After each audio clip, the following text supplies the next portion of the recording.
Ladies and gentlemen, please welcome to the stage Mr. Harold Hamm. Welcome.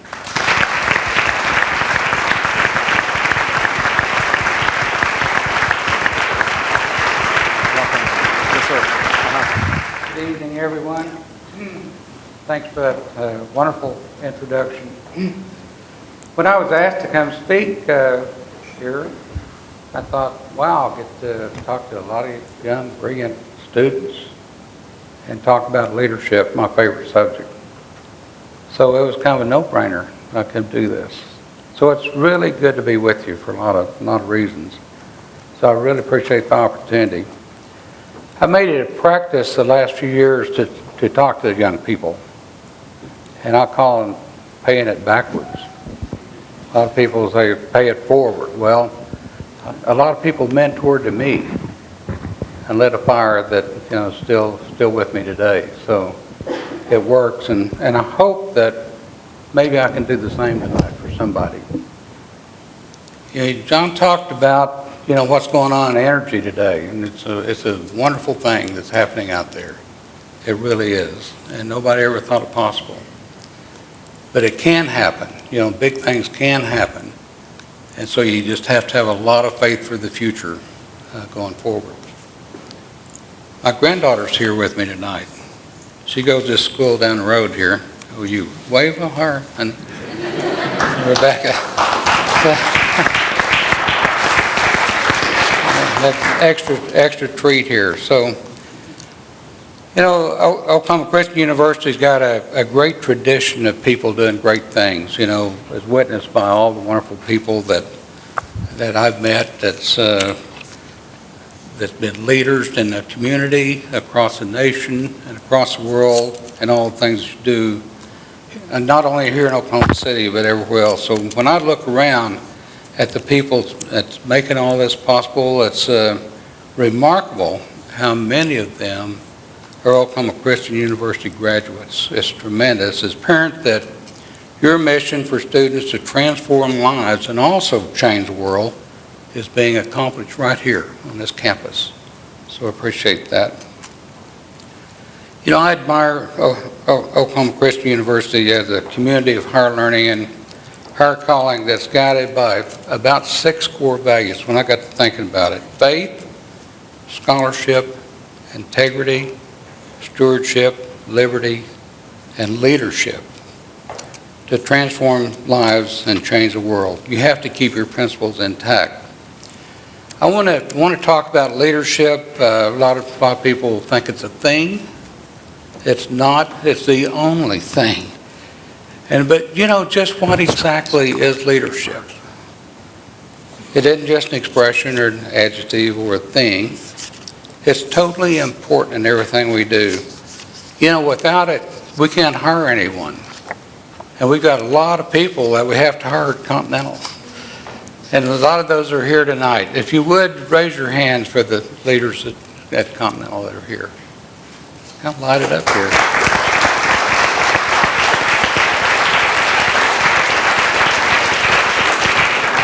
I appreciate that support. You can't build an organization, you can't influence others, you just simply can't do much. But what is it exactly? When you try to answer that question, you find out leadership is quite complicated and is an immensely diverse subject. Everyone recognizes leadership, whether you want to admit it or not. When someone has it or not, I say it's just kind of like the mumps. It shows. Some people are natural-born leaders. Others, they learn to apply the leadership skills. And still others never get it. So it must be very difficult, right? Wrong. When you boil leadership down to its final form, its core, you find out it's a simple application of your guiding principle of life in its truest form. At least that's what it was to me. So we all need to adopt a lifetime of learning about leadership principles and techniques.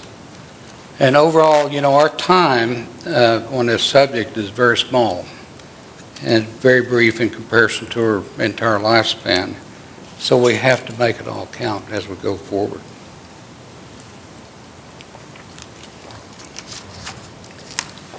Tonight, I'd like to highlight about 5 principles of leadership that have been critical to the growth of Continental Resource, our company, and tell you what those are. Those 5 principles are integrity, strong work ethic, commitment, perseverance, and vision, and to apply them all with a very strong passion. I want to talk to you about what lit my passion. A little simple story.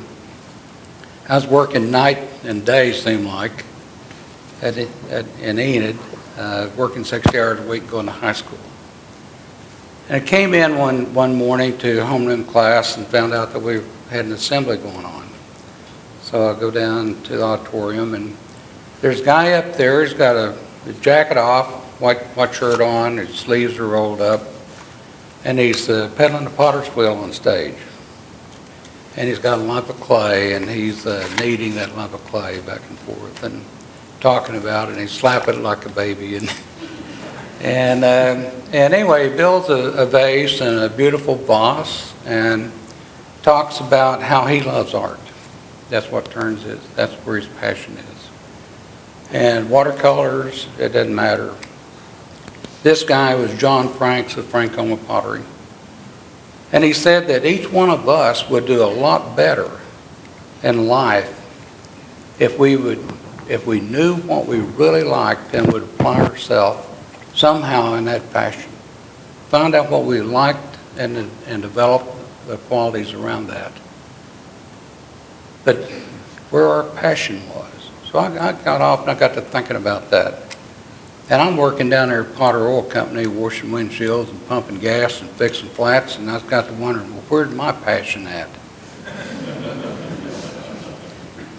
But then I took a little broader view, and I was there in Enid at a very unique time in its history. The whole Mississippian Trend play was booming due to a new thing that they'd invented called fracking.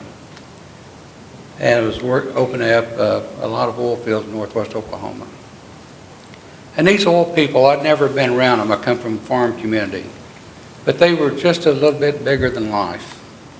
They were charismatic, very generous, and a little different. So I wanted to know more about them. So I took it on in my DE class to write a paper about the petroleum industry and learn about some of those folks. And I really found a lot more than I would have ever thought. I learned about Skelly. I learned about J. Paul Getty, E.W. Marlin, and all the Phillips brothers, and all those people here in Oklahoma that have done so much to build the state. And I thought, gosh, I'd like to be like them. Maybe I could do it. Perhaps if I was just a little bit smarter than the next guy. And perhaps if I was a little bit more fortunate, I could find that ancient wealth. So I decided I'd go that route. And starting at the very bottom, how are you going to do that? Well, I couldn't go to college. I couldn't afford college back then. So I went into oil patch, and I started working, just for a service contractor, and kind of built it up from the bottom up. But I never lost that passion. It's with me today. And it's transferable. It transfers to all of our people. They have it too. And we look for that when we hire people. We look to see if they have a passion for what we're doing for the business and go from there. So that's my story on passion. And I hope you find yours. And I hope it's in something that you really like to do. You'll do it a lot better. You may have to change profession 2 or 3 times, but you can do it. Also want to say right here that if you're starting out the bottom, you can do it. You can make your way. There's a lot of opportunity in this in America today. It's changed some. There's more regulations and whatever, but there's a tremendous amount of opportunity here. We're living in a great place in the world, and you just couldn't be more fortunate. So the first one I want to talk about is integrity.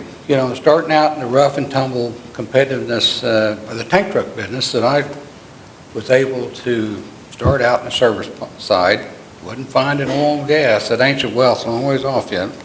I saw an opportunity to differentiate myself from everybody else. Integrity set my company apart as one that delivered a day's service for a fair day's wage and nothing more.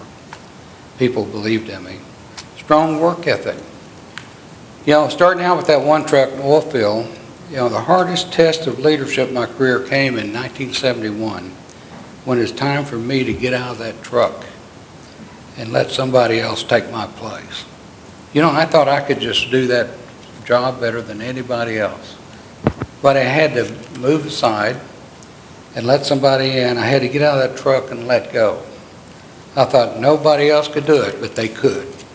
So sometimes you have to let go to grow, even if you have all the want to in the world. The next one is commitment. It's commonly known that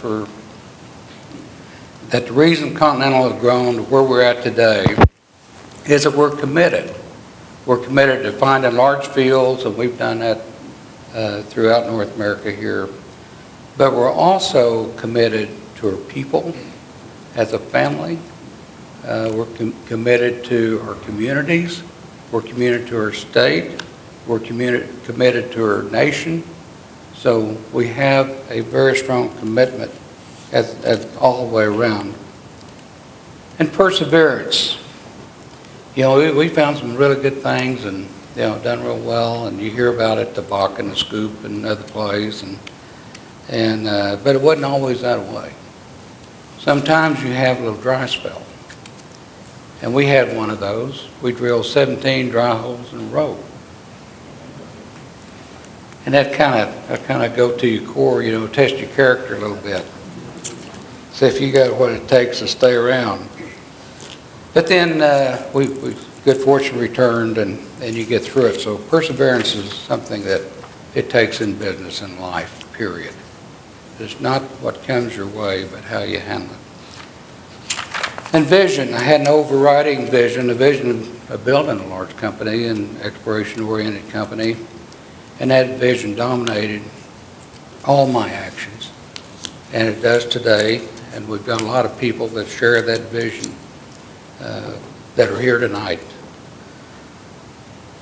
One of the best ways, and I'll talk leadership just a little bit more, one of the best ways to learn about any subject is to teach it.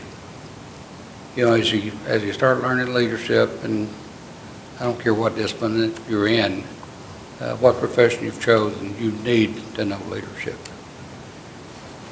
And once you pick up those principles, teach them. Teach them to other people, hand them down. And that's what I found out, that the best leaders are teachers. And you probably found that here as well. The word teach means to care. Care for others. That's why people teach any subject to anyone. They care. We care for you. You care for others. Play it forward. That's how it works. I guess in summary, I want to leave it that we all want to create our legacy. I do, everybody else, and some of you are going to have great legacies to leave. It takes a lot of courage and resilience to stand and to choose to lead wherever you're at. And leadership is a lifetime investment. You must be courageous enough to embrace the principles and must be devoted to passing on your legacy. Always remember, success is never final. I'm proud to join Oklahoma Christian Vision. Tonight I'm honored to join Oklahoma Christian's vision to develop leaders who inspire others, who make things happen, and who will change the world in the future. Thank you for inviting me to join you this evening. I look forward to visiting more with President Stocker. Thank you.